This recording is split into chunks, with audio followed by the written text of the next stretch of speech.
Live everywhere. Daily Co's Radio on netrootsradio.com presents David Waldman. Kagro in the Morning Show.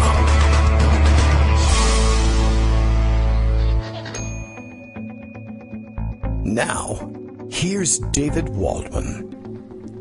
Hey, good morning, everybody. How you doing? It is Tuesday, December 19th, 2017, and it is time for yet another show. Tuesday of the week preceding the big Christmas break for most of us. We're not afraid to say Christmas on this show. Did you know that?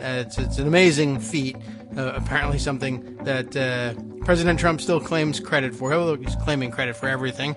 So we'll catch up with all of the things that he thinks are his doing, including, this morning he was tweeting about the stock market indexes being very high, breaking some records or another. Don't really follow that sort of that kind of statistical analysis of the stock market. Don't know whether it really, I recognize just from watching the news, since like the 1980s, the news has made, I think, a big deal out of telling us what the stock market is doing. I don't know if it was always the case beforehand. I think we talked about this a long, long time ago. Once, anyway, on the show.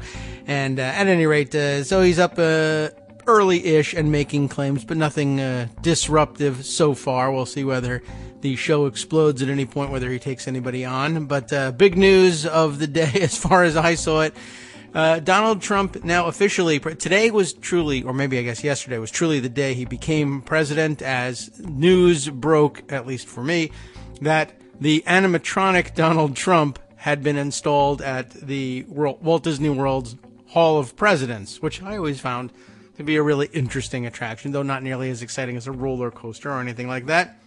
And, word is that it doesn't really look like a human at all, but very few of those animatronic robots really do. I'm sure almost every president would probably object to the way he was portrayed by a robot. But apparently, I don't know, according to at least one tweeter this morning, he was extraordinarily involved in, and high-handed, was the way this was put, in the production of this robot. This came to my attention yesterday, a couple of fun things. Lots of photos of the robot are out there, and they do look pretty ridiculous. Bill was saying this morning that, what did you say, Bill? It was it looked like the love child of B. Arthur and John Voight, and I think that might be about right. By the way, Bill is letting you know via Twitter that Daily Coast Radio is live now. Well, let's find out what the show is going to be about by asking him. Kagro X, that's me, David Waldman, reports that the new animatronic Trump wax dummy at Disney World has already had to be removed due to reports of sexual harassment. That's true. There are no women presidents up there, but, he gets a little grabby with the female guests occasionally from time to time, and it's to be expected. I saw a silly but fun video put out by the Twitter personality known as Mrs. Betty Bowers, who was threw together a videotape of the robot moving and speaking. But guess what? The video the audio is actually taken from elsewhere, specifically parts of it from the Access Hollywood tape, which are pretty interesting. And then the rest of the robots boo him off the stage. So you should get used to that. It's exciting. I would go and see it, I think, if I were at Walt Disney World. I wonder whether the thing will be, sabotaged or not sabotaged, what's vandalized in any way. I don't know how close you can get to those things, or whether it's worth doing anything like that. I would recommend that you not destroy the property. Everyone can come and jeer at it on their own without having to ruin it for everyone else. And if it's out of order, people who want to come and laugh at the Trump robot are going to feel like they were shortchanged. Let's see. Other news of the day. There's weird news out of Alaska, though there usually is weird news out of Alaska. Track Palin, the oldest Palin child, adult child, I guess you would have to call him, not in the sense like Donald Trump adult child, but this is just somebody who's grown to a certain age. What's he's in his mid-20s, perhaps? arrested again for domestic violence. He's been arrested a couple of times on similar charges. And I thought, oh no, he's beating up a girlfriend again. I think that's what the last arrest was about. I don't know whether the last, I saw someone mention this morning that the last arrest came during the, in 2015, I think, while Palin was on the road doing some early campaign work for Donald Trump. He was arrested. And I know he was arrested at some point or threatened with arrest during the weird house party cookout situation that they had a couple of years ago where Bristol was there and Track was there and people were involved in fights and punches were thrown and guns produced and all kinds of craziness. And, it happened again. Although this time he didn't beat up a girlfriend or fiance or anything like that. He beat up Todd Palin, his dad, which is really kind of strange, to say the very least. And apparently the police report is out, and it's pretty sad, really. I guess at some point, Track found himself on pain medication and decided he'd, also maybe why not toss back a couple of beers, and that's usually a pretty bad combination. So he was behaving erratically, and I guess he called home and told Todd, I'm coming over to take the truck, whatever pickup truck they had available. I'm surprised that there was limited to just one, but at any rate, he said he was coming over to borrow the truck, and basically what I gleaned from this thing is Todd's like, you've been drinking and taking pain pills, you can't borrow the truck. So Track came over and broke into the house and punched Todd in the face a couple of times. Todd apparently produced a gun as well to protect the family, but decided at the last minute, quite wisely, by the way, excellent control for Todd Palin. He had the gun with him. He felt threatened, and Track was coming over, and Track is known to carry weapons from time to time and get himself wrapped up in weapons charges along the way. So Todd had a pistol with him, but at the last second, as Track was smashing the window to break into the house to beat the crap out of Todd, it came over him. I'm not going to shoot Track. I'm not going to shoot my son over this. That's not the way to deal with this. And it wasn't. But of course, Track had already seen that Todd had, showed up with a weapon. So when he broke in, he proceeded to beat the crap out of him. And that upset a lot of people. And Sarah Palin had to place the 911 call. So that is a bit sad. I mean, I guess it's a good thing that they're not, she's not president or anything. I mean, I guess that would be about the time if she had followed the trajectory that most vice presidents do. Maybe it isn't most, but people seem to think that people who serve as vice president then subsequently run for president afterwards. That hasn't happened for a little while, but it does happen generally. And I suppose had McCain won 2 terms, now he'd be out and off into the hospital seeking treatment for his cancer post-service. And presumably Sarah Palin would have run for president. I don't know whether she would have won, but imagine if she had and her family's falling. I suppose they would have followed a different trajectory between then and now. And Track Palin would likely have gotten the care he needed while she was vice president, and perhaps this wouldn't have happened. But anyway, weird situation, and, I guess worth noting. I don't know what to say about it, except I guess we'll give praise to Todd Palin for realizing at the very last second, this isn't really going to be a solution for me to produce a gun with respect to my kids here. Let's see. Bill has an update on this. He says, or comment anyway, it hasn't been a good stretch for Todd. He also got banged up. It says here, broken and fractured ribs and a collapsed lung, a broken shoulder blade, a broken clavicle, and leg injuries in a snowmobile accident in 2016, allegedly. But they call them snow machines, and so it's probably the machine was, pissed off. I'm a mobile, not a machine, and beat the crap out of him. So yeah, he's been he's had some medical issues, we'll say. It is a rough stretch. That's tough. Well, anyway, it's in the news, and it's a semi-famous person, and we're supposed to care about her. I'm not really sure why it is, but okay. So thoughts and prayers, I guess, for the Palin family, and I think they'll especially appreciate those prayers, even if you don't have particularly good thoughts for them. Anyway, let's see. Oh, that's a funny tweet. Let's share this one with everybody. It says nothing to do with news whatsoever, but if you're listening live, I'm just going to retweet this fun picture of from the Cookie Monster Twitter feed. This a carpet and rolls of paper, in his voice, of course. This a carpet and rolls of paper. Me need to be very clear that this not me, but it looks a whole lot like you anyway. All right. That's the other gigantic breaking news would be that lots of pictures of Donald Trump circulating yesterday, drinking water with two hands during his major foreign policy speech. Is that what it turned out to be? I don't know whether anything was really delivered foreign policy wise there, but I did see that Ivanka Trump spent the morning hours, I believe, yesterday insisting not only that it was a major, major address, but that no other president had ever laid out such a broad foreign policy vision before in the history of the United States.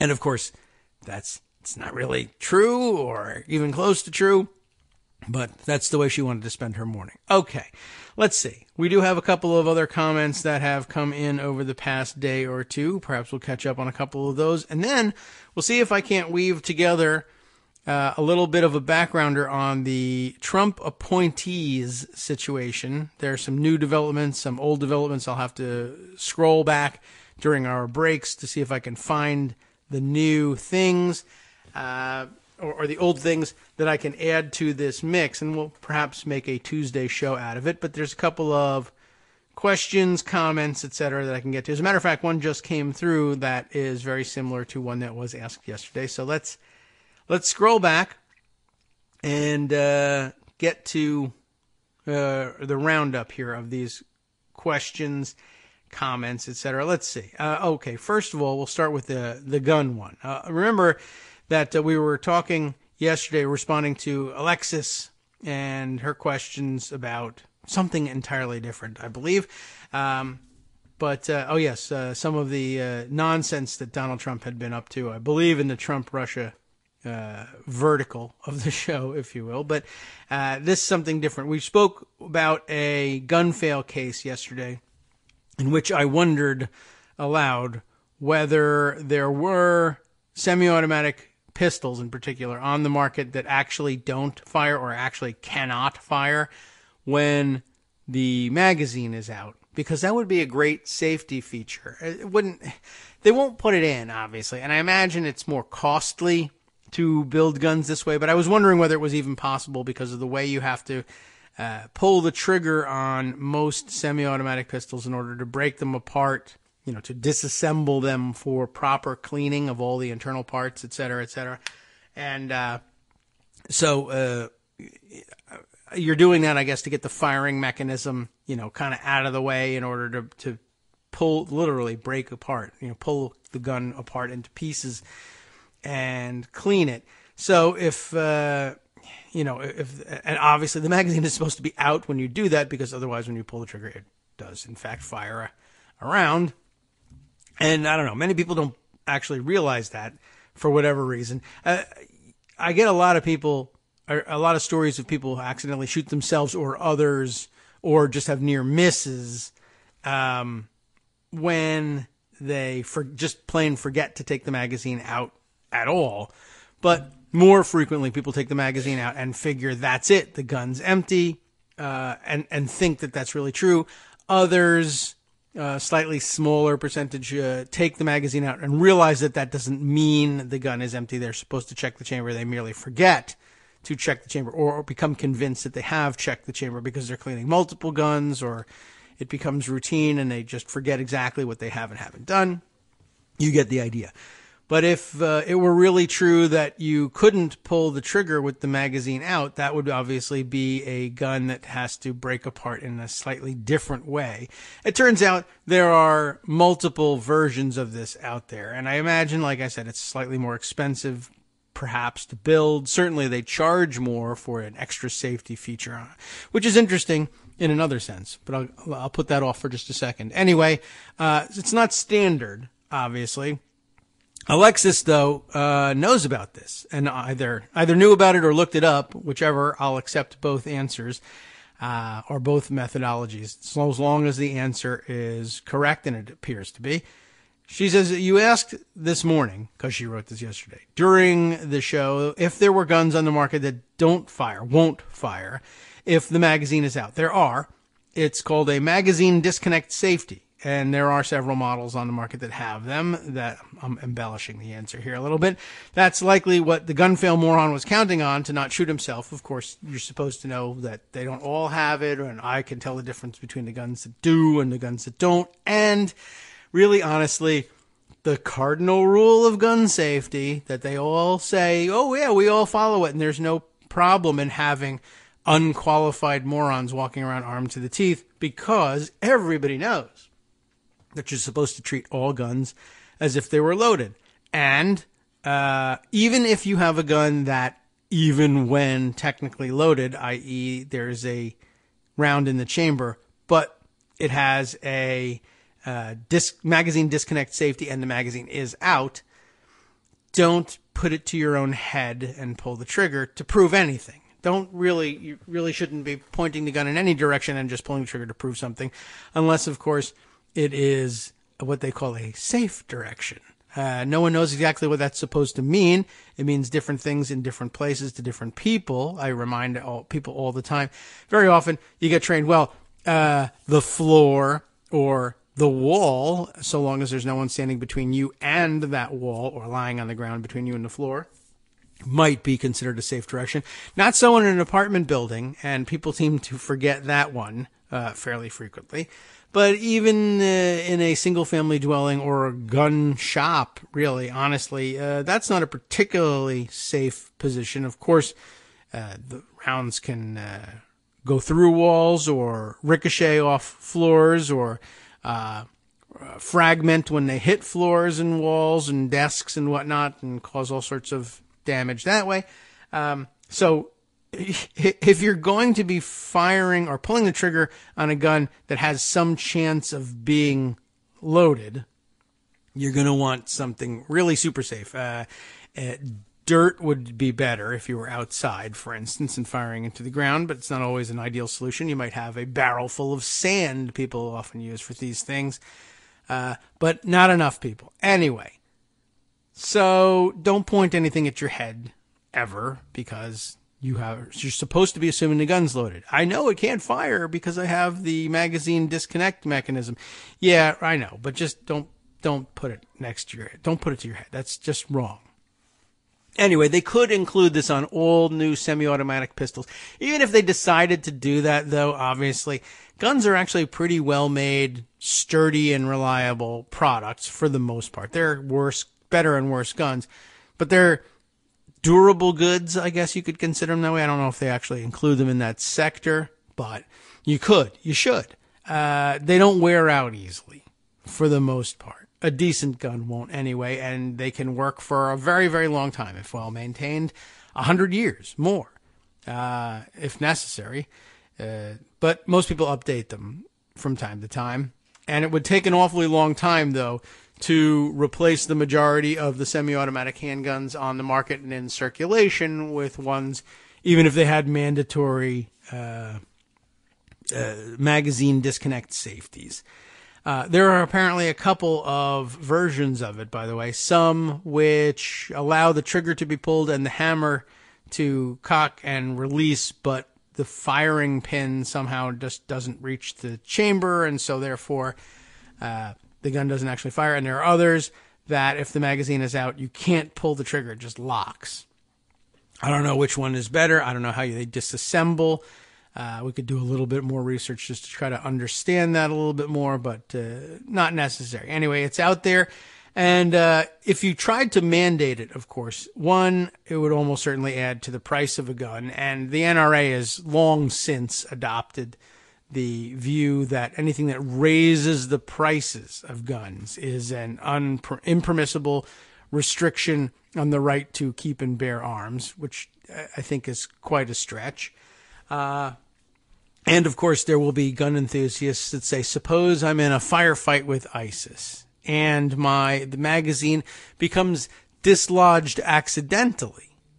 I could be killed in a split second by these highly trained ISIS terrorists who would know that my trigger had become, that my firing pin had become disengaged because of my magazine disconnect safety. And that pause, that hesitation that it caused me might cost me my life. Now, of course, if you take the magazine out purposefully, surely that's something you're aware of. And besides which, it's only depriving you of one round at most, which would be in the chamber, which you were counting on firing, but couldn't until you re-engaged with a new magazine. And of course, if it became dislodged accidentally, well, if that happened to you during a firefight with a normal pistol, you would very shortly find yourself unable to fire your gun anyway. You'd get that one round off, one more than you would if you had a magazine disconnect safety. But then the next squeeze of the trigger would produce nothing or possibly jam your weapon because the magazine's it's not seated properly, and you'd have to, get it right back up and in there and engaged and chamber around and rack the slide to do that. And it would be a big problem anyway. So in other words, it really doesn't cost you anything tactically speaking, but probably the bigger problem is, what do you do with all the guns out there that don't have them? You're not going to be able to confiscate them or take them off the market, so they'll be in circulation for another 50 years before you ever begin to see any results from including magazine disconnect safeties on new weapons. And even if you did it magically overnight, honestly, it's probably about, I would estimate you might save medical bills and possibly save the lives of some 500 to 700 people a year, or that's injuries, accidents, etc. So I guess cost benefit analysis wise, not particularly worth it, but it seems to me like a pretty simple thing to include just to watch gun nuts go crazy and insist that we don't need such a thing, and then point at the 600 people a year who accidentally shoot themselves or somebody else, quote unquote cleaning guns that they think are unloaded. Lots of people complain to me all the time. Everybody knows you have to unload a gun in order to clean it. These people who say they were cleaning their guns were really just messing around with them, just fondling their guns or playing with their guns. And they read in the paper once that somebody accidentally shot themselves while cleaning a gun, so that's the excuse they give when the cops show up. And that's probably true for a large number of those accidents. It is probably also true, though, that a large number of them are caused by people who simply forgot about that last round that was chambered because they took the magazine out. I also think probably less expensive to the consumer than actually mandating magazine disconnect safeties would be. My personal preference for dealing with this issue is if we could convince Hollywood, really, if you're new to the show, check this theory out. If we could convince Hollywood that movies and television shows where there's a lot of gunplay, that it's equally cool. People love to see the guns obviously being used. The shootout is the most exciting thing you could possibly put on film, obviously, if you go by the volume of them that are in today's entertainment. But they love to see the guns being manipulated. It's like cool thing to do, watching people get ready for a gunfight, loading, slapping those magazines in and racking the slides. There's plenty of that on movies and television. And if there would just include in movies that have stuff like that an extra scene either afterward or at some point in the movie, at any point in the movie, where the gun-carrying protagonists or what have you, say, come home for the evening and disarm themselves. And if you would just show them taking the magazines out of their weapons and then ejecting the round from the chamber and then checking it to make sure that it was then safe. I mean, that's a lot of clicking and clacking, and it's got all the really cool slide manipulation and stuff like that, and shows that somebody's a really serious gun user, and you don't lose the flavor of coolness of weaponry in the movie or TV show, but you demonstrate for everybody, almost, without their being conscious of it, what you really have to do to render a gun safe when you need to do that. And it would just a lot of it would sink in by osmosis. So there's plenty of people out there, many of whom are in fact carrying, manipulating weapons every day, who know their Miranda rights. And it's not because they're going to law school at night. It's because television and movies make sure that the cops are constantly giving people or warning people of their Miranda rights, even if they're then beating the crap out of them later on. Everybody knows, at least, you have the right to remain silent. If you cannot afford a lawyer, one will be appointed to you for you by the court, et cetera, et cetera. Just from seeing it in cop shows. And if you also saw how to safely handle a weapon, I wonder whether we couldn't save a couple $1 million in emergency medical bills each year as people are more careful and want to go through the routine that they saw in the movies or on TV to render their guns safe, whether for overnight storage or cleaning or putting away to hide from the kids or install a gun lock or whatever. That would not be a bad idea. And I think it would be the sort of initiative I think that Hollywood would be happy to participate in. But I don't know for sure because I'm not big in Hollywood, and I likely never will be. I don't molest enough people, but, I could work on that, perhaps. Anyway, just a suggestion and a good way to close out the first segment of today's show. You would never know it, but I don't know what's going on in the news. I'll use our little break to figure that out and get right back to you after this.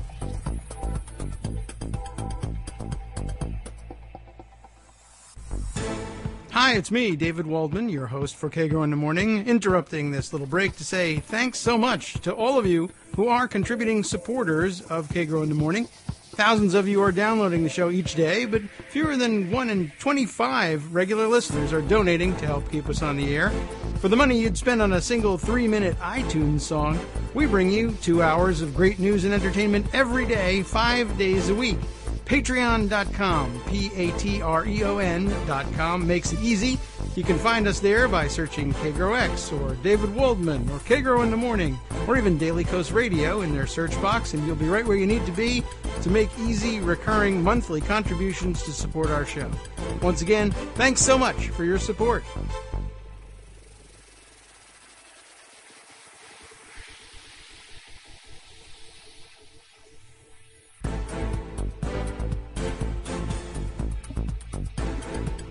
Welcome back to the Kagro in the Morning Show here on Netroots Radio. Spent the break sort of trying to sort through these older stories here in Pocket to try and weave together the narrative I was discussing yesterday, and still haven't turned up. This is actually, it's amazing what's in here. One of these days, honestly, I keep threatening to go through what's been left behind, and it's amazing what stories you get reminded of when you scroll back through this. And I still haven't found the ones I'm thinking of in which there was some really great reporting about how people who, as I mentioned yesterday, were placed in office in an acting capacity that are simply staying on and then just sort of sidling up to doing the work as a regular appointee, and nobody is, blowing the whistle on them, essentially. I mean, these newspaper stories, well, if I could find them, I could prove to you that someone is actually following the case and pointing out when this happens, but no one knows exactly what to do about it. And one of the things about scrolling back in Twitter is sometimes you can't really tell how far back you've gone, and it's difficult to tell whether I've passed this thing chronologically or not. But there's plenty of other stories about unqualified or crazy or otherwise undesirable appointees to the Trump administration as a continuation of the angle we took on the story yesterday. We could always simply go on with that. And I gave you some names to watch yesterday, but perhaps what we might do is begin by filling in some of the details about why those people are people to watch and what they are expected to be doing. But there are first other comments that we will catch up on from yesterday. They won't all launch us into half-hour diatribes about guns or any other particular subject, but some will, I suppose.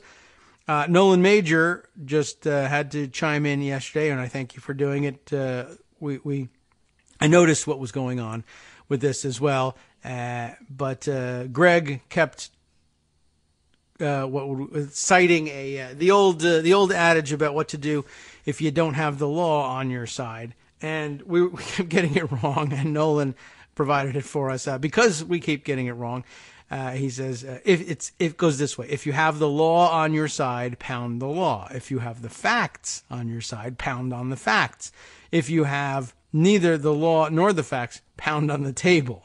And that's it, or very close to it anyway, if not exactly it. And at least we have that corrected for the record. Let's see. There are others, of course. Oh, yes, there were some questions posed yesterday.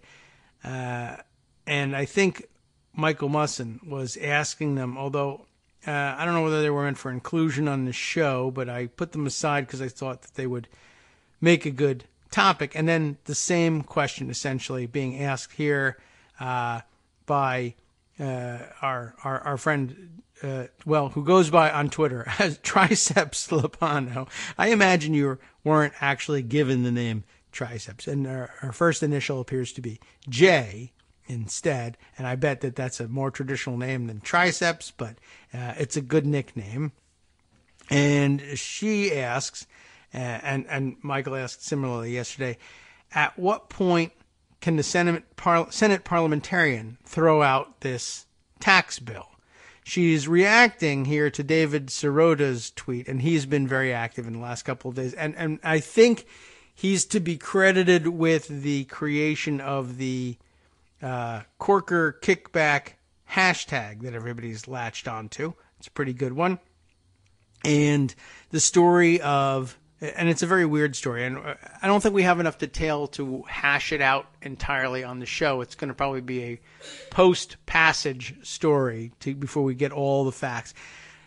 Nobody wants to own up to how this, a particular provision got into the tax bill, into the conference report version of the tax bill, that afforded special tax breaks to, among other things, pass-through real estate operations, pass-through businesses, people who operate real estate ownership and management operations that are incorporated as LLCs and simply pass their income through to the owners, usually sole proprietors, of these businesses. And it represents a huge tax dodge and will enrich people like, for instance, Bob Corker, who owns a similarly structured business. And, of course, Donald Trump as well operates most of his real estate holdings that way. And what a giant coincidence that Corker was a no, and then this weird provision came in conference that will net him millions of dollars in tax savings, and now he's a yes.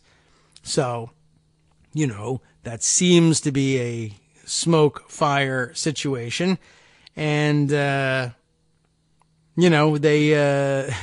people are wondering, how did this happen? And Corker says, I didn't do it.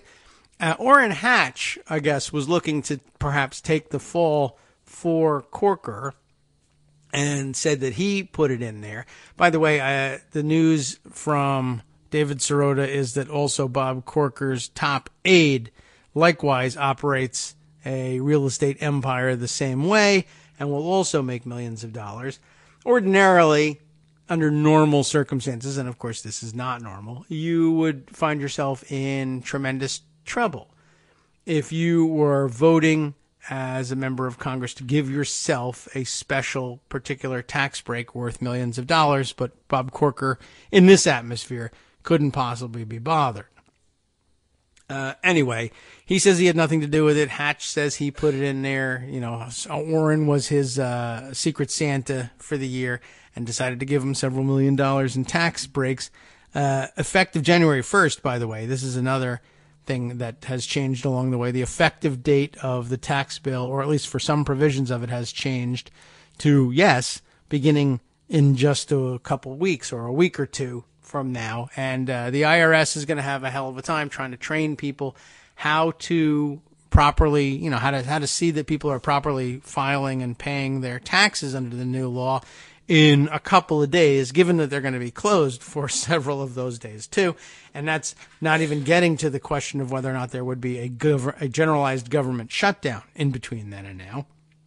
But anyway, so Michael and Triceps over there, I don't know what else to call you, asking similar questions. That is, there will be additional costs now to this version of the bill. Also, Sirota asking questions quite properly about things that were not in either the House or Senate bill that somehow ended up in the conference bill. That is not supposed to happen. As a general rule, it is the conference is limited to discussing those matters which are in one or the other House or Senate version of the bill and finding a solution as to how they might agree on that provision. But it's as you might imagine, when you get right down to it, it is often difficult to decide whether or not something is within the scope of the conference. If it's easy to tell if the Senate has appropriated, let's say if it was an appropriations bill, $1 million, and the House has appropriated $500,000. Obviously, the scope there is easy to define. You need to come up with a figure somewhere between $500,000 and $1 million inclusive, and go with that. But is it out? Well, actually, it's not necessarily the case that it has to be in between those two. It just has to be raised as an issue. The question is, how much shall we appropriate for this item? Two numbers have been suggested, and it has been argued in the past that it's within the scope of conference to say, well, we decided that it should be $2 million. It's not in between the two numbers that were suggested. Ordinarily, you might think that's where you should land, but really the question is whether or not to include funding of any level for this program. And once you start expanding the definition of scope that way, it becomes very difficult to define things out of it. For instance, sure, both bills ignored this program entirely, but that's just our way of saying that there would be zero appropriations for it. And when we got to discussing that issue, well, we decided that we had made a major mistake, and rather than zero, it would be $1 billion. But that's a tougher sell. Anyway, so this provision, which doesn't appear in either one, ordinarily you might think, well, then it can't be within the scope of the conference if nobody included it. But instead, they go here and say things like, well, it's not that we didn't touch real estate as a business and we haven't addressed pass-through corporations. We clearly have. We just need to do some tinkering around the margins, and this is what we've chosen to do. We'll lower the rates on them, or we'll create some special tax break. And very rarely does the parliamentarian ever, I don't think, that I recall, ever say, that's just outside of the scope of conference, and uphold points of order against conference reports that way. So I don't think that's going to happen. And the form of the question posed by Triceps over here is, at what point can the Senate parliamentarian throw out this bill? Cost estimates over $1.5 trillion. Is that capped by the reconciliation rule, or just what GOP were limiting themselves to? And that's the way, I believe, if I remember correctly, that it was Michael Musson asking this question. I think that's the way that he formulated it too. Isn't it the case that reconciliation instructions limited the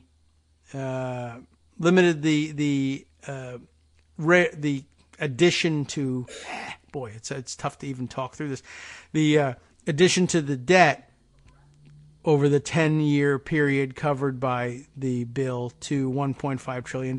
Yes, that is the case. It is obviously the case that reconciliation instructions called for no more than $1.5 trillion. But reconciliation is kind of an odd duck. We've seen that happen a number of times. One, it depends on how it's being scored. Two, it depends on whether or not anybody cares about it being scored. And three, it depends who you ask, basically, is all of this. So, okay, there is at least one version of the cost estimates out there, and I don't know whose estimate it was and why we care or whatever, but at least one estimate that says, the fixes that they're offering in conference actually do come in under the $1.5 trillion cap, so just barely, but we're now at about $1.4 trillion in addition to the debt, and so therefore in compliance with reconciliation instructions. But, that may depend on whether you are talking about dynamic scoring or not, and we've a whole other day could be spent on discussing whether or not there ought to be such a thing as dynamic scoring, and if so, is it something the CBO ought to use? But I'm not certain whether dynamic scoring came in with the $1.4 trillion number or standard scoring came in that way.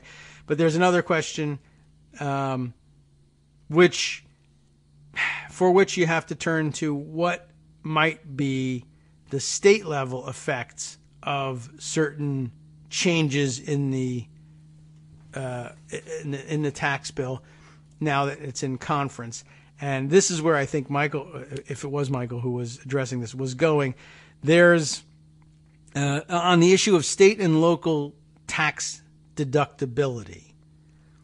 We've been over that issue. We know that that's causing great problems. We know that, for instance, it seems to be targeting blue states that didn't vote for Trump in the Electoral College, the all-important Electoral College, that seem to be getting hit the worst with these things. And it seems to be by design, punishing non-Trump states. But it's been a long time wish list item for Republicans who have all sorts of other, some more goofy than others, justifications for doing things like this. But one of the thoughts on disallowing deductions for state and local taxes is that some states may try to get around this, either to preserve their scheme intact, or they simply will, for instance, the idea was thrown out, well, what if instead of maintaining their system of state and local taxes now that they're no longer deductible, we instead shifted to a system that would allow for people to make, say, payments in lieu of taxes here in this blue state, this blue high tax state. You could now make payments in lieu of taxes in the form of charitable deductions that could be targeted for specific uses through a government program.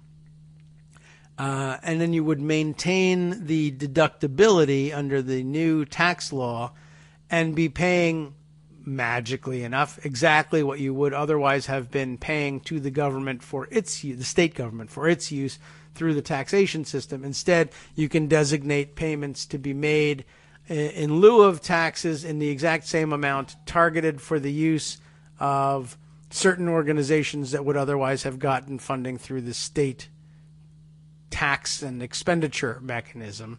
and therefore maintain your deductibility. And if you did that, there would be a giant hole blown in the federal revenues of, well, pretty much exactly the size that used to be occupied by previously deductible state and local taxes. There we go. And so Michael says, yes, exactly it. Since states can work around the deduction issue in straightforward ways, shouldn't you dynamically score the deductions as well? Well, you should. But so far, we have not seen that. That could be because it's too complicated for them to have gotten done by now. It could be because everyone knows that Republicans intend to ignore the analysis no matter what and move forward anyway. Or it could be that the parliamentarian says what is properly scored here is the operation, strictly the operation of federal law. We can only really score this thing based on what is the effect of the law that we're considering right here, right now. It may very well be the case that states and localities react differently to the law later on, but we can't say with any certainty which ones will absolutely do it, whether they will offer full deductibility, whether they will find a solution that only does half the damage to federal revenues that state and local tax deductibility would have done if it had remained intact. So it's at some point, just like the question of whether or not something is within the scope of conference, there's a judgment call to be made about whether or not this is something that we really have to take into consideration in scoring these things. Now, the bigger question that he poses right now is, has the CBO scored the conference report? And I don't actually know the answer to that offhand. I imagine that the answer is available out there somewhere, but I doubt it. And this is just sort of one of the gray areas of reconciliation. I don't think that the CBO always does score conference reports. Although that's usually less of a problem because, of course, they used to be more stringent about the CBO having scored the House version and then the Senate version, and then normal rules applying to the way they'll deal with conference, and things only being considered within the scope of conference if they fall in between the two. Generally speaking, there wasn't that much for the CBO to worry about as between the two versions of the bill that they had already scored and the reconciled, lowercase reconciliation, of the two bills in conference, so long as they follow the rules and stay within the scope. And then, of course, the CBO scoring a conference report, all you have to do is score the changes, and that's easier and faster to do. So it might be the case that CBO could get a conference report score in place between then and now, but not if they haven't stayed within, the scope of conference. Anyway, I don't know, because there's also the YOLO nothing matters, there are no rules anymore aspect of all this, in which Republicans say, to hell with what the parliamentarian says, to hell with the CBO says, we're going ahead and we'll use our majority power to change the rules temporarily if necessary to get this thing done. So it's often difficult to tell which excuse they're using for ignoring regular order, really, basically. So I don't know. We just have to do the little shruggy emoji thing, or I guess it's not an emoji, but the ASCII art shruggy thing, and say, we don't know why rules are being ignored exactly. But usually after the fact, we find out that rules weren't being ignored. It's just that they were considerably more complicated than we thought they were, and are being approached from a very different place than they used to be. When Democrats are in control, they tend to be stringent about the rules and want to follow them pretty strictly, and they handicap themselves very frequently according to those rules. And Republicans just seem to play looser with it and just don't care. We may even find a situation now. I understand that there are so many mistakes in the drafting of this bill, and we read couple of the stories a few weeks ago that summarize some of the bigger mistakes. But there's so many smaller ones and so many major mistakes in there. We haven't been able to cover them all, and nobody has. They've just basically been rounded up under the headline of so many drafting errors, it's unbelievable. And now the new version of it is there's so many mistakes in it that Republicans are already talking about the need for a technical corrections bill. And it's frequently the case that a major bill will need lots of corrections afterwards. But the Republicans are already talking about and even getting started on drafting corrections to the bill that they haven't passed yet. And ordinarily, if you know about mistakes like that, you wouldn't pass the bill without the corrections done. But because they've forced this thing under reconciliation, it would actually cause tremendous headaches and delays to try to fix the errors before they actually pass the thing. So it kind of puts us in a familiar situation, right? When the Affordable Care Act was being passed originally, we knew that there were major provisions that we wanted to change. They weren't necessarily mistakes or drafting errors, but they were certainly areas that some legislators were very concerned about, and they got generalized agreement that there would be changes made. And then we had to have the reconciliation sidecar situation for changing them.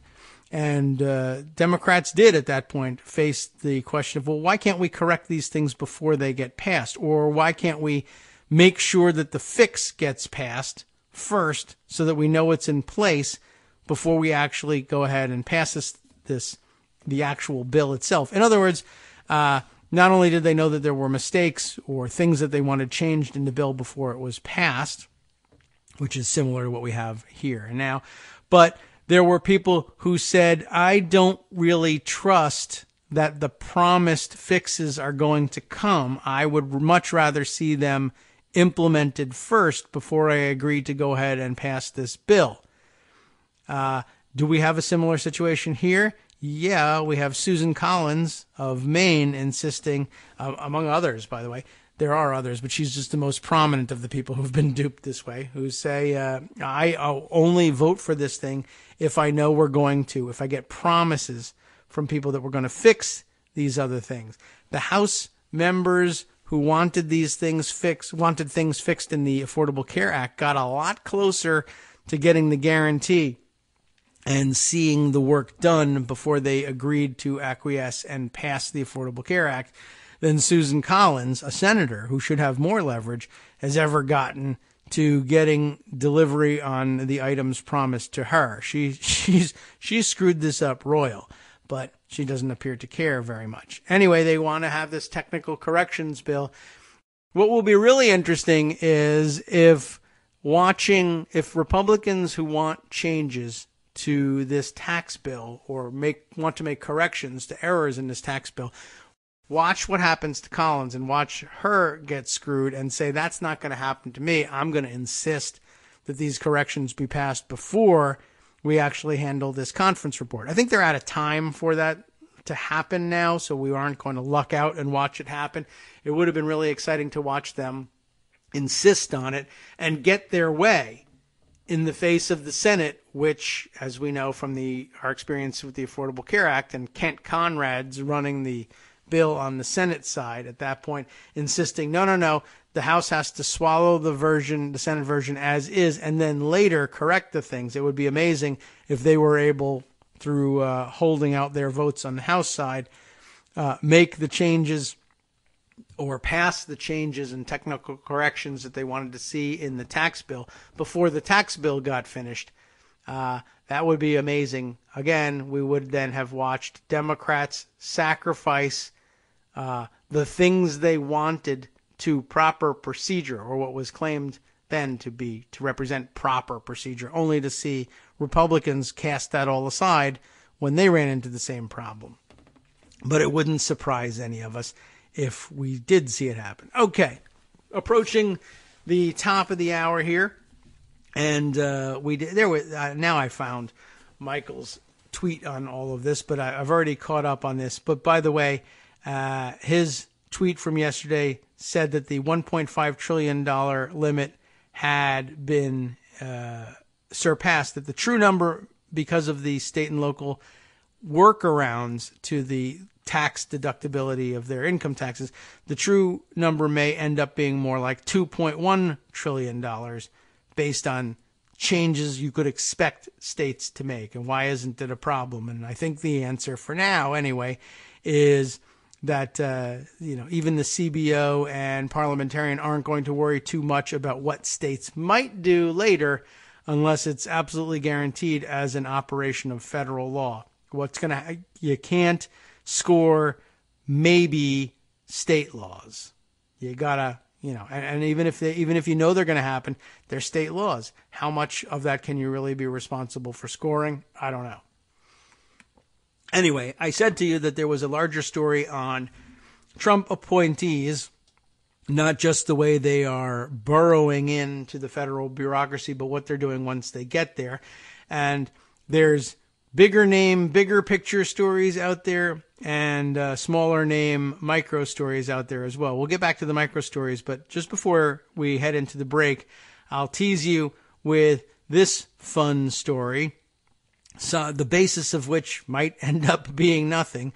But the Washington Post was reporting yesterday that apparently Trump had groused and complained and grumbled about possibly rescinding Neil Gorsuch's nomination to the Supreme Court at some point. Not unseating him once he's in, but during the process of considering his nomination, apparently Donald Trump thought Neil Gorsuch wasn't sufficiently, thankful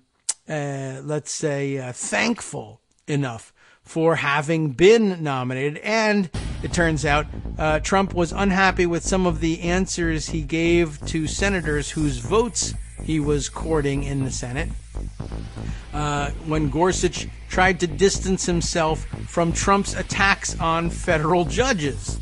When Gorsuch told Senator Blumenthal of Connecticut that he was disappointed and worried about the answers that Trump was giving, it got back to Trump, and he thought, I'm going to pull that nomination. Can you believe this guy? Amazing. More after this.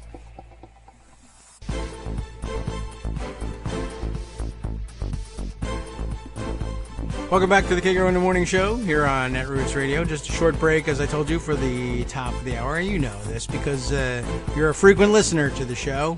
If you're brand new to the show, I surprise, it's only a 1-minute break. I don't know why that would surprise you or anybody else, but it's something that I can say while I'm turning down the music and not totally distract from what we're doing. Okay, before the break, I was teasing you with the story from the Washington Post. Maybe you saw it, maybe not. Ashley Parker, Josh Dawsey, and Robert Barnes reporting this one yesterday. Trump talked about rescinding Gorsuch's nomination.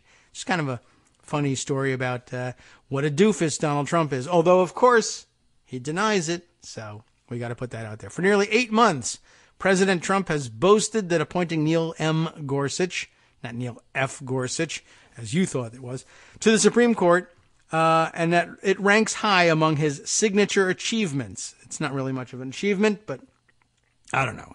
He's into claiming that he's done fantastic things.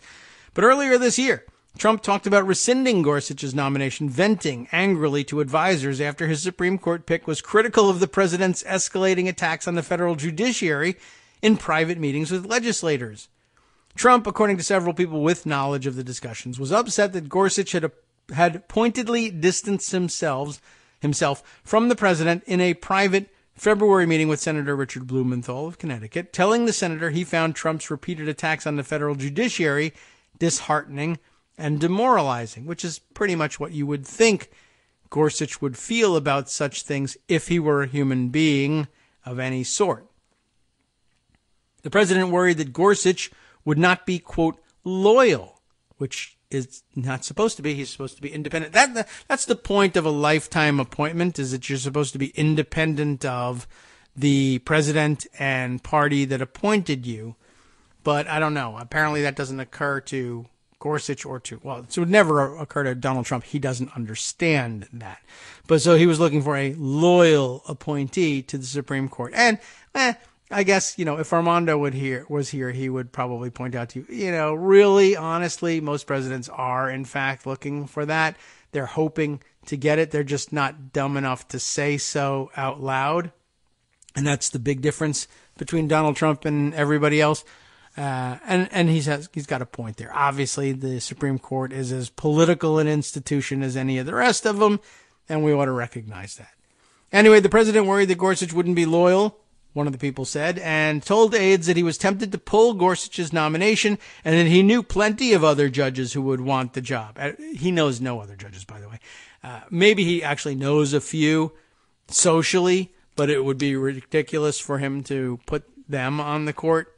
And although it's not beyond him, the part of the other major thread that I'm still trying to illustrate here is how many people who Trump might actually know, or more to the point, in most cases, he knows somebody who knows somebody. And that's probably the case with most judges that he would come up with for Supreme Court. But, it's certainly not beyond him to put someone who's totally unqualified for the job up for it anyway, for various reasons. But so far, it hasn't been because I know him from Mar-a-Lago for most things, though that has happened. Anyway, it's unclear whether Trump's explosion, as other administration officials described it, truly put Gorsuch's nomination in jeopardy, or whether the president was expressing his frustration aloud, as he often does. But at the time, some in the White House and on Capitol Hill feared that Gorsuch's confirmation, which had been shaping up to be one of the clearest triumphs of Trump's tumultuous young presidency, was on the verge of going awry. It's another one of those. This also should be filed under things that Trump claims are wins, which really aren't anything in particular. Like nominating a federal judge to the Supreme Court, there's no particular win involved there. It's just that's sort of the way things go. Presidents do this ministerially, and the Senate considers it. And if it's not, the case that the guy's just been caught as a child molester, and that's now in question, then, he gets approved, the Supreme Court. It's pretty much it. There's been failures of Supreme Court nominations before, yes, but it's usually because you haven't nominated somebody who's generally fits into the category of an automatic approval. A sitting federal judge on a circuit court is just basically going to make it, unless it's, unless the opposite party controls the Senate. These days, it's a question mark. Anyway, this account is based on interviews with 11 people familiar with the episode, some of whom spoke on condition of anonymity. Not surprising. Trump was especially upset by what he viewed as Gorsuch's insufficient gratitude for a lifetime appointment to the nation's highest court, which, again, the function of the lifetime appointment, in the view of the framers, was that it essentially freed you from having to continually demonstrate gratitude to the person who appointed you. But, this is a slightly different situation in that, yes, that's supposed to be the operation of the lifetime appointment. But I think the founders also knew that the person who would get the nomination would at some point say, hey, thank you for thinking of me, Mr. President. And they always figured it would be Mr. President at that point. It doesn't disallow, disallow thanking the president. And the thing is, Gorsuch did it. It's just that Trump wasn't aware of it. And he takes everything so personally that he actually was angry with him. Trump was upset by what he viewed as insufficient gratitude. White House officials said the judge sent the president a handwritten letter dated March 2nd, thanking him for the nomination and explaining how grateful he was, according to a copy obtained by the Washington Post. Not unusual, not bad. It's a nice thing to do. Thank you. I appreciate it, right? But the president didn't read it or didn't get a copy of it. And normally presidents go, well, if there is such a letter, it's probably out there somewhere. I think I can probably assume that the guy is grateful for being appointed, and we'll meet at some point eventually, and we'll talk, and he'll probably say thank you. And that's just how presidents treat it, and then they go on about their business. But not Donald Trump. He's running around the White House fretting. I would say he's tearing his hair out, but he values his hair too highly. And, like freaking out that the guy's not kissing my ass. What's happening? So here's what the letter said. Your address to Congress was magnificent, Gorsuch wrote, and you were so kind. to recognize Mrs. Scalia, remember the justice, and mention me. My teenage daughters were cheering the TV. By the way, they helpfully explain here that the reference to the justice was to Antonin Scalia, the late justice whom Gorsuch replaced, and Mrs. Scalia is his widow, Maureen. I have no idea why that sentence is in there. Of course, that's what it means. But apparently, some editors said, wait a minute, what does this mean? Remember the justice. The justice of what? Oh, the justice of the Supreme Court, whom I'm replacing. As you should have known, but I mean, it's what? It's, you were so kind to recognize Mrs. Scalia, comma, remember the justice, comma, and mention me. So between Scalia and then the words, the justice, all there is a comma and remember. But in case you forgot, rather than remember, in the one word and one punctuation mark between Scalia and the justice. The justice he's talking about is Justice Scalia. I don't know why they put that sentence in there. Just a little bit of, writing criticism there. Aides said Trump did not immediately receive the note, but it was retrieved by Legislative Affairs Director Mark Short and then viewed by Trump on March 10th, helping ease his concerns. For 8 days, he's running around going, right, the guy's not kissing my ass. What's happening here? As head of legislative affairs, our team was in charge of his nomination, and I never did I view his nomination in jeopardy, nor did the president ever suggest to me that he wanted to pull him, Short said. The process obviously caused frustration, but that frustration was compounded by the fact that Gorsuch had sent him a personal letter that he had never received. Why didn't he receive it? Well-oiled machine, I guess. Gorsuch, through a spokeswoman, declined to comment. That's how you do these things, Mr. President. You just decline to comment. The president's nomination of Neil Gorsuch was among his first and most important accomplishments during his first year of office and delivered on a major campaign promise. White House spokesman Raj Shah said in a statement, at no point did the president consider withdrawing Justice Gorsuch's nomination. He is very proud of the accomplishment, which isn't an accomplishment. Advisors also told Trump that Gorsuch was trying to demonstrate the independence necessary to make it through the confirmation process, and that pulling the nomination would have far-reaching repercussions and might infuriate supporters who were enthusiastic about the conservative jurist. Of course, he would just name Jean Pirro to the seat anyway, and they'd be happy again. But it would probably infuriate and worry senators who do the actual voting on confirmation by saying, this guy actually doesn't understand why there are lifetime appointments to the Supreme Court. He's so wrapped up in it, in the personal aspect of this. This is going to be horrible. He's going to be calling for the impeachment of justices that don't rule his way eventually. We should be impeaching this president, but they never got to that point. In April, 2 months after Trump first expressed his ire, the Senate confirmed Gorsuch on a vote of 54 to 45. Trump and his allies promptly began boasting about the appointment as one of the president's major achievements. The incident so angered Trump, or rather, the incident that so angered Trump, I should say, came shortly after a federal judge had issued a nationwide stop to the president's travel ban, targeting a list of majority Muslim countries. At the time, the president disparaged the, quote, so-called judge on Twitter, writing that the ruling put our country in such peril. If something happens, blame him and the court system, Trump wrote. People pouring in. Bad. That was pretty dangerous.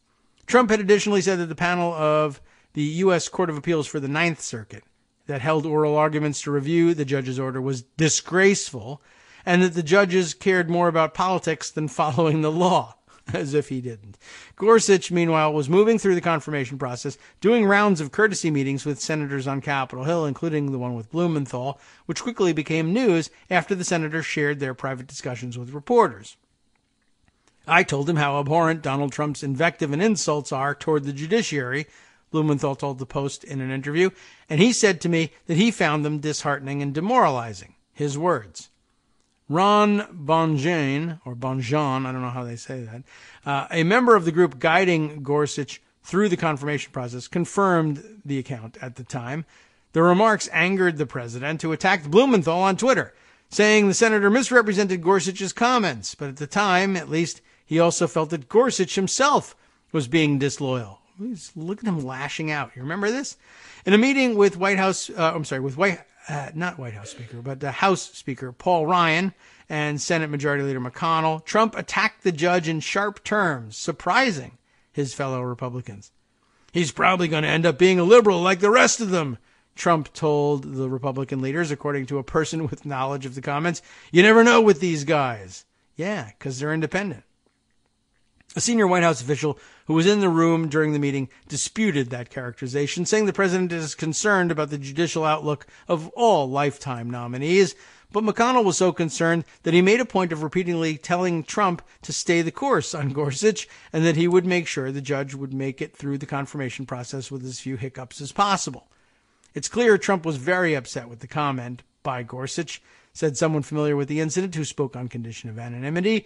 The person added that he largely faults the White House for failing to adequately prepare Trump for Gorsuch's comments and to explain that Supreme Court nominees asserting their independence from the president who appointed them was a natural part of the successful confirmation process.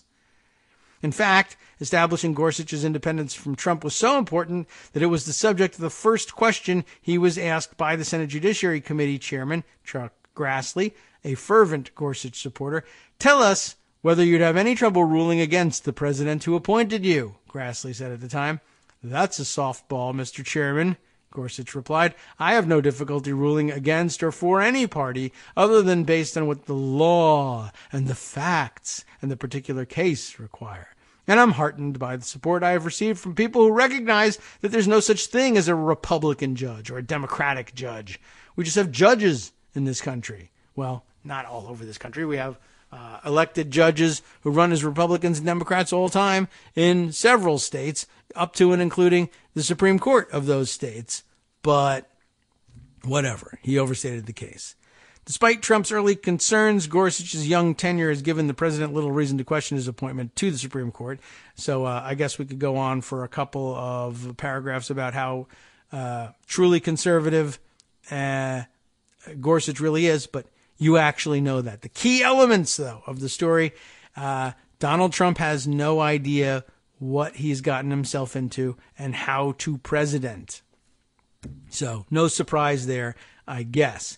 Let's see. Some other stories that I have put aside regarding recent stories, anyway, regarding appointees. I began tagging them during the breaks just to try and find all of these. So look at that. So I can't even find it according to tags. Or maybe can I search the tags? That's not not even what I was hoping to get out of the tagging process. All right. Well, we'll just go into Pocket and scroll down there. There we are. There's the tags search here. Appointees. I knew there had to be a way of dealing with this. Okay. So, speaking of the judicial nominees, maybe we'll stick to that just for the moment and have a tighter theme that way.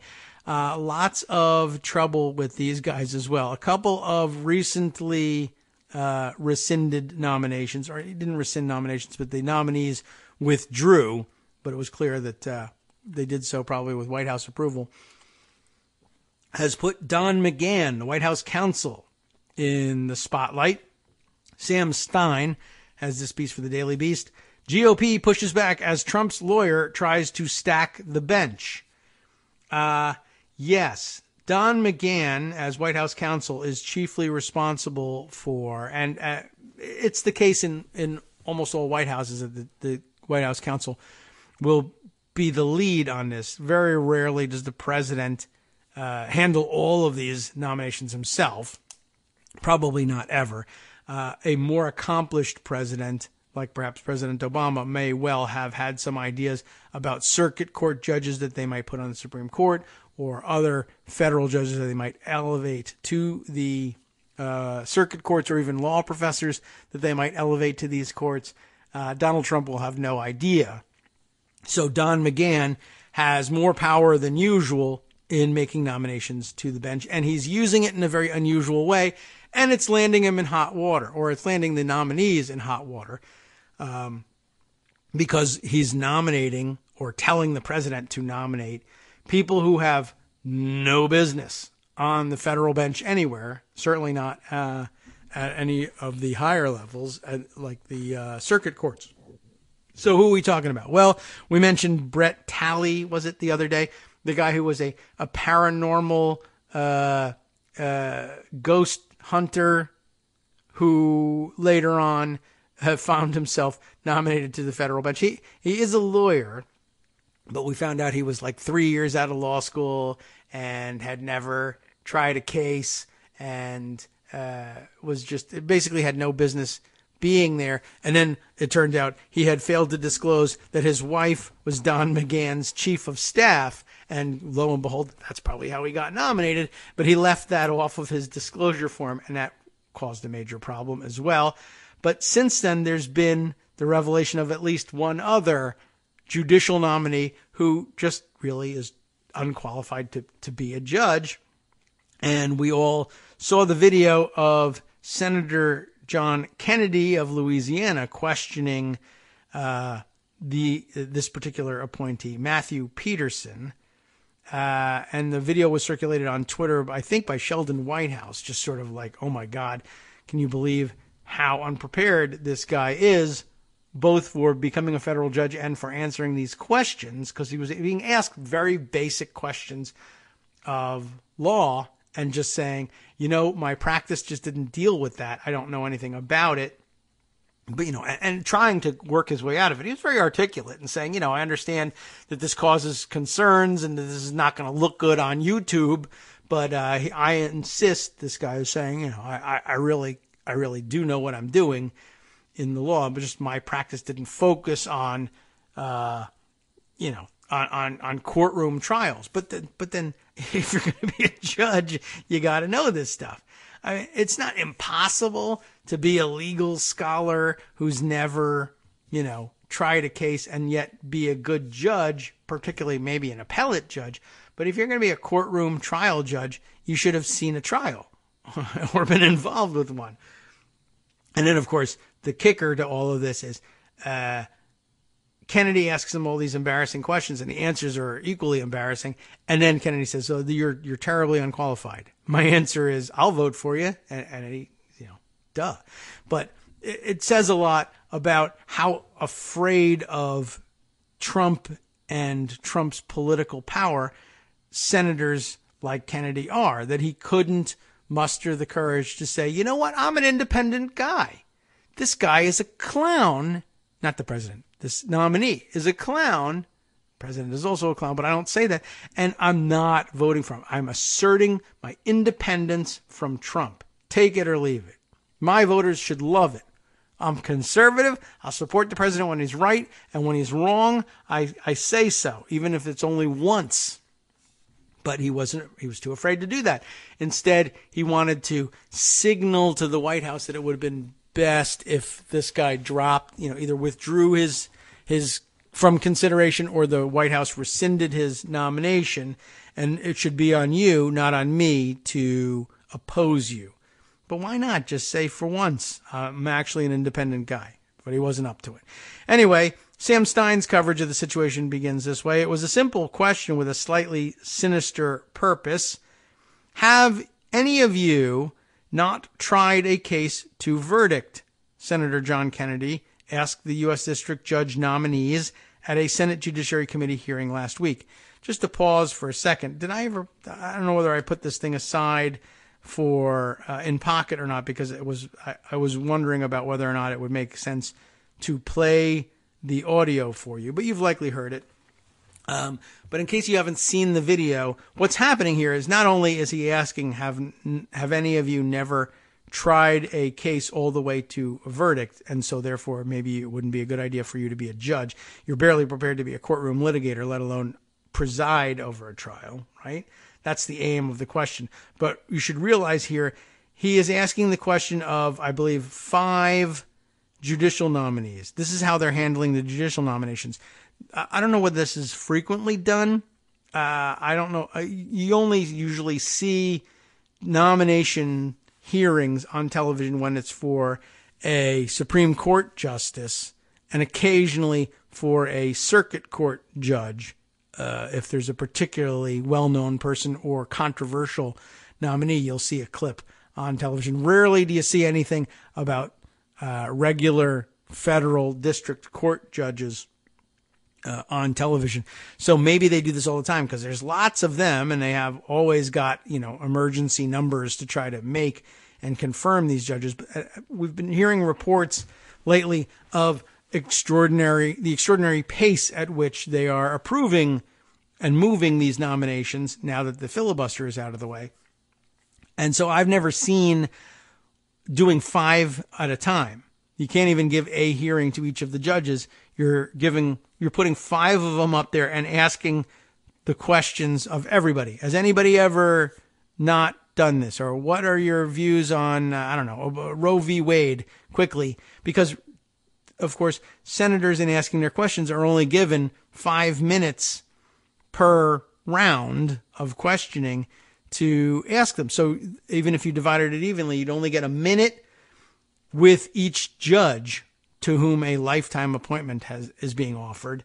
And that would give you, if you evenly divided it, 30 seconds to ask your questions and 30 seconds for them to answer it. So that's an unusual situation, it seems like to me, but I'm sure it's been done before. Anyway, 5 white men sat at the rectangular table in front of the dais. Only one, Matthew Peterson, the nominee for U.S. District Court for the District of Columbia, that's Washington, D.C., raised his hand. Kennedy surely knew it would play out this way. He already knew, I'm sure, that Peterson hadn't tried a case to verdict. After all, on page 29 of the 40-page questionnaire Peterson had filled out for the committee, he explained that he had never appeared, quote, in court due to the nature of my legal practice. But sometimes a bit of kabuki theater is effective bait, Sam writes, and the senator had both his opening and his obligatory 5 minutes of questioning ahead. Have you ever tried a jury trial? I have not. So anybody not made it to verdict? I haven't made it to verdict. Well, did you ever try a trial at all in any way? I have not. Civil? No. Criminal? No. Bench trial? No. State or federal court? I have not. Political humiliations like these don't often happen in public view, let alone at the hands of a member of the same political party of the nominating administration. And sure enough, the video went viral. By Monday, Peterson had decided to withdraw his nomination. Kennedy, it appeared, had got his man. Except Peterson wasn't the one he was truly after. Indeed, the real subject of the senator's ire appears to have been the person who delivered Peterson to the committee in the first place, White House counsel Don McGahn. Now it's getting interesting. I like the phrasing of delivered Peterson to the committee. Rooney, this is George Peterson.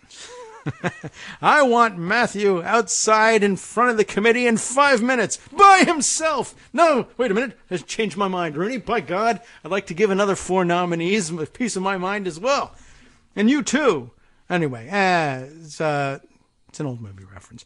It made the story more exciting, I thought, briefly anyway, more than anyone who has occupied the post before. Sam writes, McGahn has exerted an outsized influence over the nation's judiciary.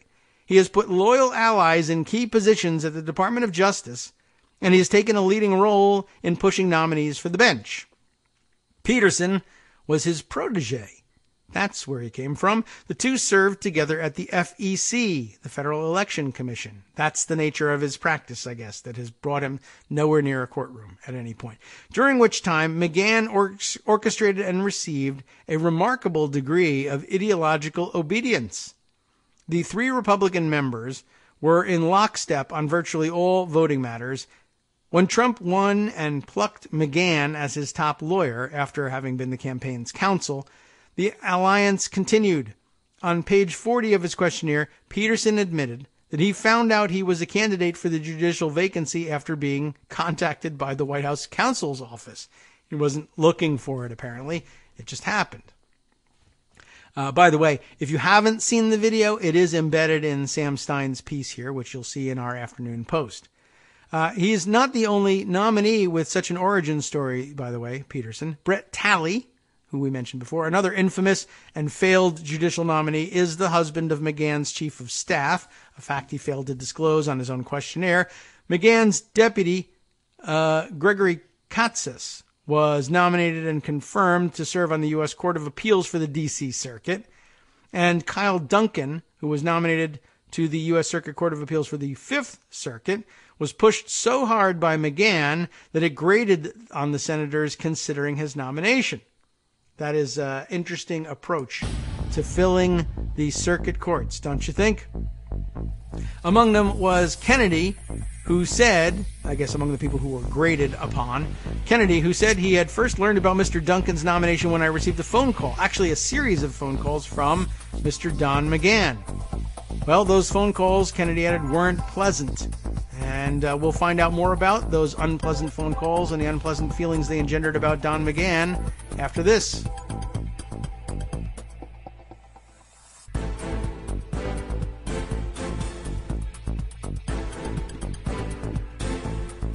Welcome back now to the Kagro in the Morning Show here on Netroots Radio. We've got one more segment to deal with here for Tuesday. Let's continue with Sam Stein's write-up of Don McGahn and the operation he's running behind the nominations of some of these federal judges, some of whom have proven so disappointing to the senators that they've had to be withdrawn. As I mentioned just before the break, that the calls that Senator Kennedy said he got from Don McGahn were not pleasant. And during the confirmation hearing, the bitterness clearly lingered. At one point, Kennedy challenged the nominee to prove that he was the second coming of Justice Holmes or Justice Scalia.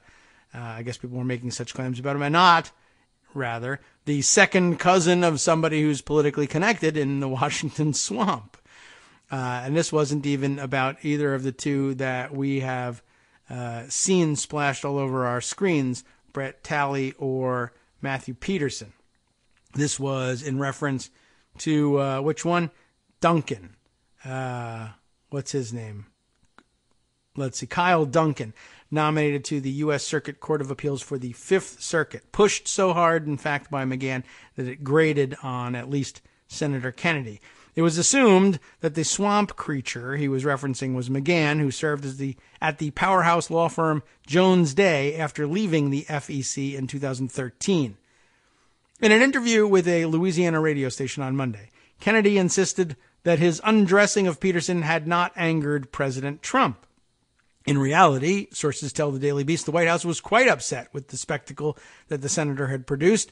The White House press shop didn't say much beyond confirming that Peterson's nomination was withdrawn, and Kennedy, when asked, downplayed any friction. I don't know anything about the vetting process, he told the Daily Beast. I'm a freshman senator. I'm just a caveman, unfrozen. I'm scared by... All right. The closest I get to the White House is a tour. So I don't know how it works over there. All I see is the end product. I support President Trump enthusiastically, but I'm not going to endorse an idea or a person blindly. That's my job as a senator, and that's what I did. And I think Mr. Peterson, again, I feel bad for him, but I think he did the right thing stepping aside. But the frustration being felt over McGahn's commandeering of the judicial nomination process is shared by numerous other senators on the Judiciary Committee. He is having an outsized influence, and it is an administration that, quite frankly, when it comes to the judiciary and other appointments, doesn't respect qualifications, said one Democratic Senate aide who, like others, spoke on condition of anonymity to more honestly describe the current state of play. The White House counsel's office has always played a role in judicial nominees, but more as a tool for vetting than for nominating. That's because there used to be more senatorial guardrails on the nomination process. There was the 60-vote threshold for confirmation, which Democrats did away with for certain court nominees, yes, and Republicans eliminated those for those nominated to the Supreme Court. And there was the blue slip rule, which allowed each senator from the state of the judicial vacancy to have the ability to stop a nominee from being considered. This led to more seasoned, moderate choices for these posts. It also led to more gridlock. Once Trump became president, Mitch McConnell argued for blue slips to be ceremonial. Chuck Grassley soon agreed to follow suit. Without needing to negotiate with home state senators, the White House counsel's office has moved swiftly. Michael Brennan, the nominee to fill the vacancy on the 7th Circuit, didn't have a blue slip from Tammy Baldwin. On his questionnaire, however, he said he was contacted by the White House counsel's office to gauge his interest in the post.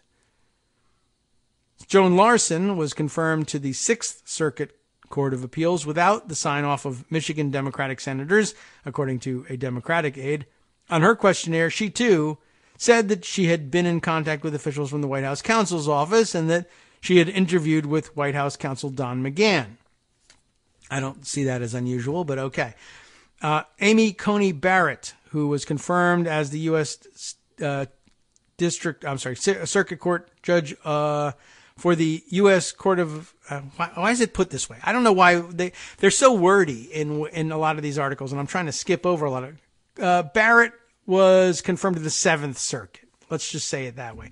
She stated in her questionnaire that the chief of staff of Indiana's Senator Todd Young, I had forgotten about that guy, first mentioned to her that she had been discussed for the post. They're not even finding out. They're just being plucked by McGahn's office, I guess, out of nowhere and put on a list. It's not clear who was discussing her, but 4 days later she was in contact with the White House counsel's office and shortly after that interviewing with McGahn.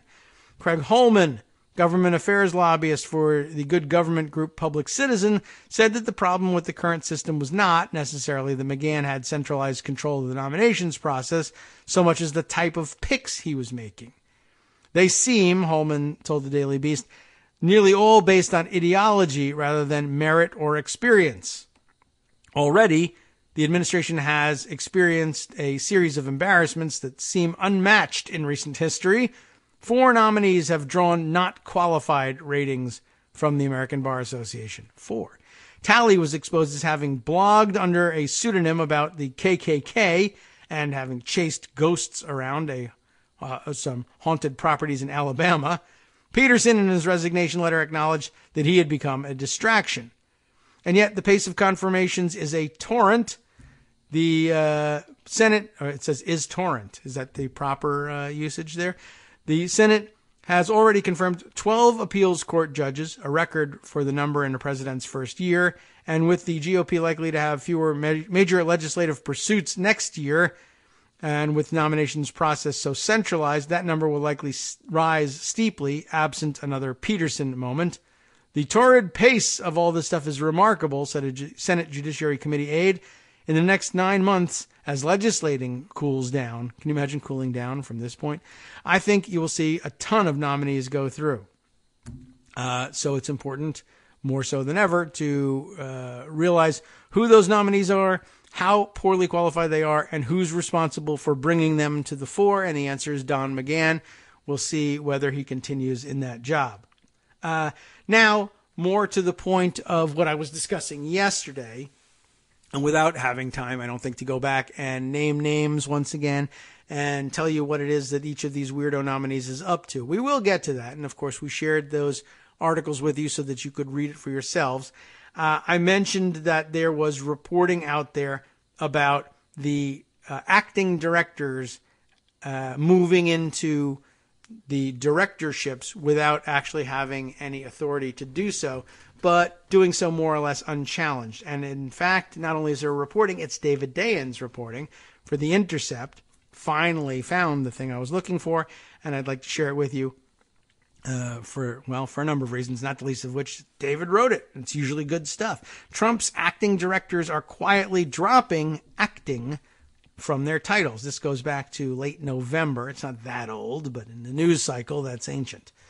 The fight over the leadership of the Consumer Financial Protection Bureau is assumed to be about President Donald Trump's intent to deregulate finance, but it's also part of a larger fight about separation of powers and the expanding authority of the executive, made clear by the Trump administration's use and abuse of the law the president relied on to attempt to install Mick Mulvaney as acting director. We all remember that episode.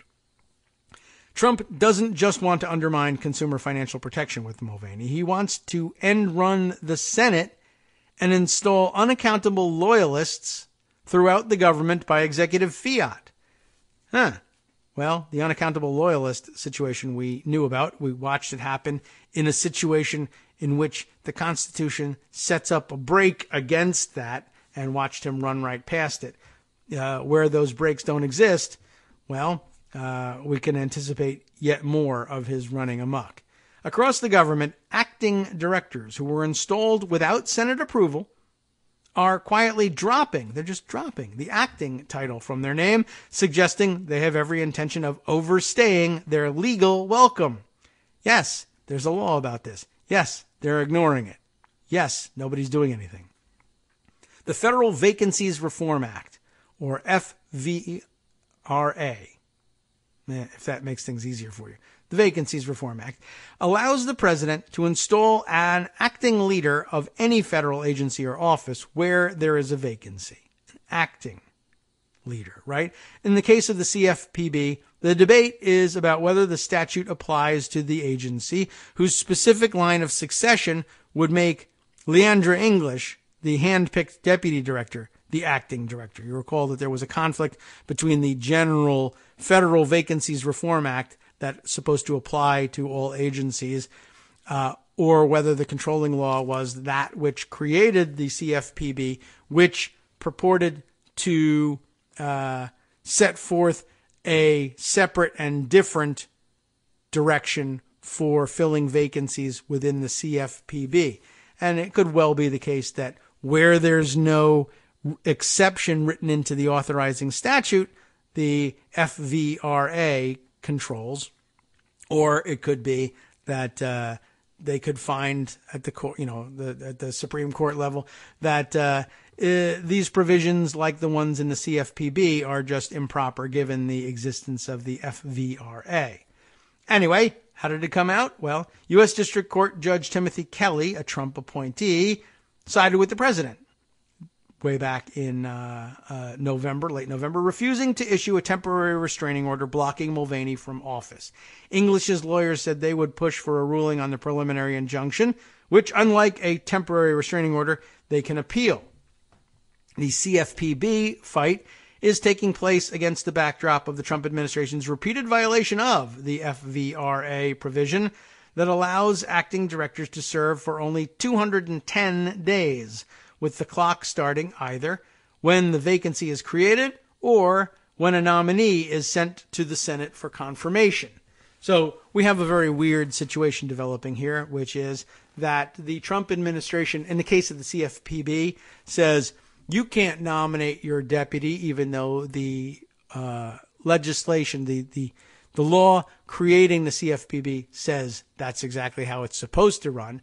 No, what controls here is the Federal Vacancies Reform Act, not the CFPB's authorizing legislation. And, a judge could have taken into consideration, perhaps, the fact that, if the FVRA controls, it's a legitimate argument to make in a vacuum. But given that, it irks me a little bit, a more independent judge might say, that you're looking for the FVRA to control here, but you're ignoring the FVRA in almost every other circumstance. You don't think it should control with respect to whether or not your acting directors are allowed to stay on, because they're not, but you're leaving them there and saying that not only are they not staying, they're becoming actual directors, not just acting directors, in complete violation of the FVRA. And now you want us to rely on this thing. You're violating it left and right every other day of the week. And today it's sacrosanct. I don't buy it. Trade publication Energy and Environment News, David continues, highlighted this issue in a small story earlier this week. That would have been, again, late November. Reporter Hannah Northley cited several cases of acting heads installed under the FVRA simply dropping acting from their titles in the past month while still controlling policy at their respective agencies. Dan Simmons, an expat of the American Legislative Exchange Council, ALEC, yes, has been presiding over the Department of Energy's Office of Energy Efficiency and Renewable Energy. The Trump administration has not named a nominee for the Senate-confirmed position, and Simmons hit his 210-day time limit on November 16th. The Department of Energy subsequently removed Simmons' title of acting director while stating he would still, quote, serve in a leadership capacity as a principal deputy assistant secretary. Just change the title and say he's that. And you all have to listen to him. That's the direction from the Energy Department. Simmons signed off on a proposal to overhaul energy efficiency standards the next day. In other words, the Trump administration designated and then undesignated the acting director, ostensibly to comply with the letter of the law while violating its spirit. By keeping the leadership in place without the technical acting director title, they have circumvented the requirement for Senate advice and consent. And that's in the Constitution, so that's important. The Trump administration has also made such moves at the Office of Nuclear Energy, where former acting director Edward McGuinness is currently the principal deputy assistant secretary, and at the Advanced Research Project Agency, Energy, that's what they call it, Advanced Research Projects Agency Energy. Don't know why they name it that way, but that's what it is, where former acting director Eric Rolfing is now listed as deputy director. The FVRA grants the president the exclusive authority to make acting director appointments. But at the Interior Department's Bureau of Land Management, Secretary Ryan Zinke named Brian Steed as acting director earlier this month. It is, in fact, illegal for Steed to serve as acting director because deputy directors must work at an agency for 90 days before they can be named acting director. Steed joined the Bureau in October, having previously served as chief of staff to Representative Chris Stewart, a Republican of Utah. Indeed, on the department's website, Steed is listed as a deputy director of programs and policy and exercising authority of the director. They know they're in violation. They say it on the website. The Interior Department has responded to charges of an illegal appointment, saying that Zinke didn't name Steed acting director. He just granted him the, quote, delegated functions, duties, responsibilities, and authorities of the BLM director, a spokesman told E&E News. However, Steed was initially labeled acting director on the Bureau's website until environmentalists started raising questions, at which point the agency changed the title. Earlier this year, the Treasury Department had Keith Norica run the Office of the Comptroller of the Currency, a major bank regulator, as a special government employee. That's the quote, a special government employee, like Ivanka. A position that allows individuals to avoid certain ethics pledges as long as they serve no more than 130 days in a 365-day cycle. It's a pretty big loophole. But who cares? Because Norica served for over 6 months, which advocates and members of Congress called plainly illegal. After Joseph Otting was sworn in and as confirmed OCC head on Monday, again, back in late November, Norica finally stepped down. So he's gone, right? No harm, no foul. Don't try anybody for anything. Don't put it. No, nobody should be in trouble for just blatantly violating the law. After all, it's just some stupid law about how many days you can serve. Who cares? Office of Comptroller of the Currency, right? Well, you're supposed to, for some reason. Just on Wednesday, again, late November, Commerce Secretary Wilbur Ross named a department undersecretary, Karen Kelly, to, quote, perform the non-exclusive duties and functions of the Deputy Secretary of Commerce, unquote, after the prior acting deputy, Ellen Herbst, resigned. There has not been a nominee for this position since Chicago Cubs co-owner Todd Ricketts withdrew in April. This Senate-confirmed position has just been passed from one temp to the next. In each of these examples, the Trump administration has relied on the FVRA to evade the Senate confirmation process, and in most cases has failed to nominate anyone to the directorship posts. These functionaries, installed across government, are able to carry out duties unilaterally. And it's very concerning, of course, and for a number of reasons, not the least of which is, by the way, there's really no excuse for depending on temp after temp after temp. There's no filibuster anymore. You should be able to get your people through. It's just that you don't want to spend any of your time on it. One, because Democrats will make it take forever. But even if they didn't, you haven't even made a nomination. And it's just that, at first we thought, oh, it's the dysfunction of an idiot president. And then we realized, it might be something worse, something more sinister, which is we don't want anybody in place because they might exercise independent judgment. You never know with these people. So just leave these things vacant. And to the extent that a human being needs to sign something, either I'll just order it or will assign a temp that is not in any way independent, that's removable at will, and they'll just do my bidding directly, and I'll kick them out and replace them with another temp if they screw something up. And so no one's been willing to break, with the president on anything. So, as I was saying, in each of these examples, the Trump administration has relied on the FVRA, which they violate left and right anyway, and they're very often giving people the opportunity to carry out duties unilaterally that are granted to them by statute, but on the premise that they'll be Senate-confirmed people. The White House claims it will nominate a CFPB director soon, but Mulvaney could serve up to 210 days after a nominee is named without any Senate oversight. Perhaps longer if the administration strips away the acting director title, unless the courts toss him out sooner thanks to the lawsuit. In the meantime, there's a credible question as to whether an employee of the executive office of the president, like Mulvaney, can serve as the head of an independent agency like CFPB. Mulvaney runs the White House budget operations, a position that could undermine CFPB's budgetary independence. On Tuesday, Senator Elizabeth Warren sent a letter, it's not today, it's back in November, sent a letter to the White House asking why Mulvaney's staff from the OMB has accompanied him to the CFPB and how ethics and record-keeping requirements apply in this situation. Couldn't hire more people. Couldn't just have 2 offices full of people that he worked with. He had to use the same deputies. That's some pretty tight control freak stuff. The Campaign for Accountability on Wednesday asked Congress to investigate Mulvaney over having OMB staff perform work for CFPB, despite being paid for a separate purpose. But by evading the Senate confirmation process, the Trump administration has limited Congress's constitutional ability to have a say in those who run the executive branch. They don't literally have oversight over them, so why are you calling this hearing? Kelly, the federal judge overseeing the CFPB case, has dealt with these issues before.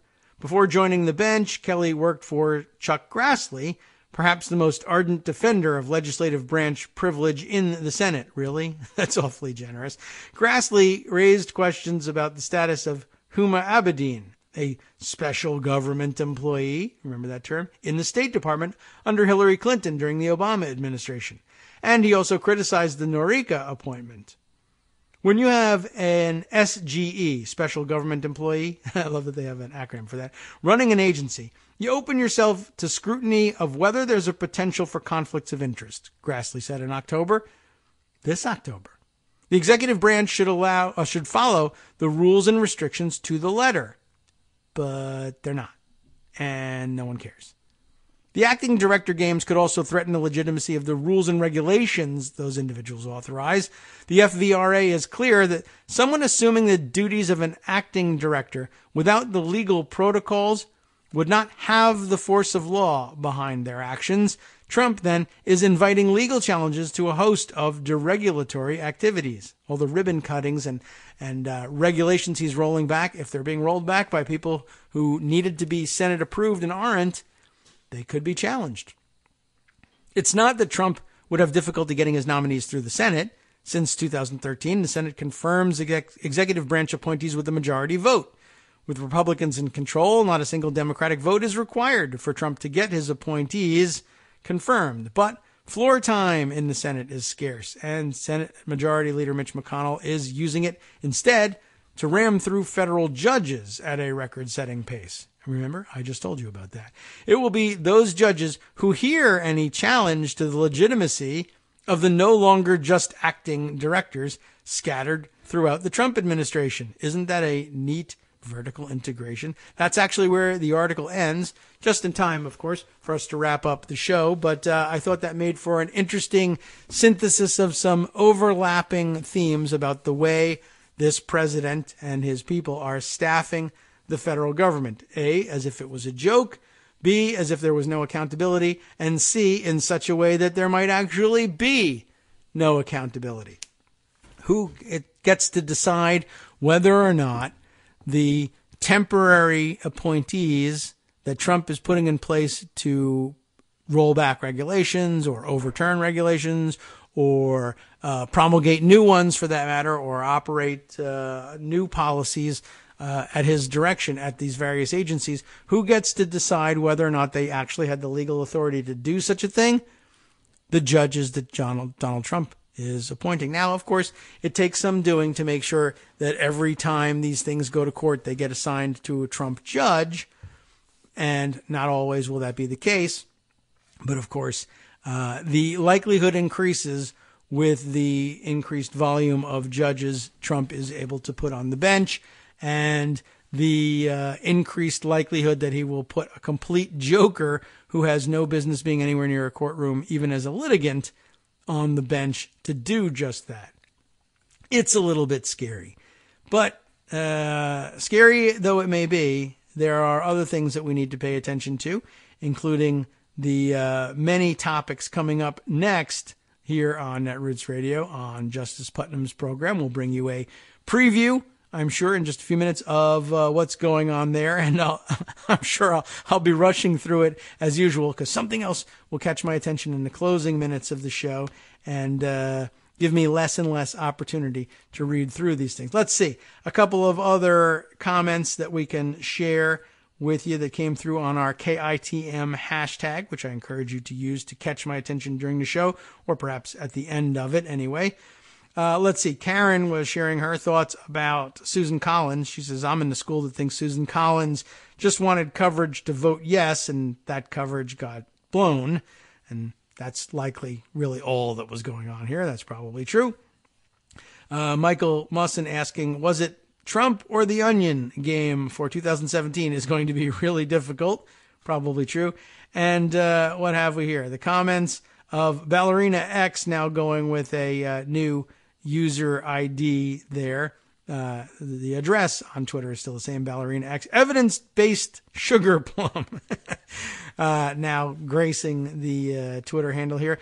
A note regarding Matthew Peterson and his tenure at the FEC. He was chairman in 2010 and 2016.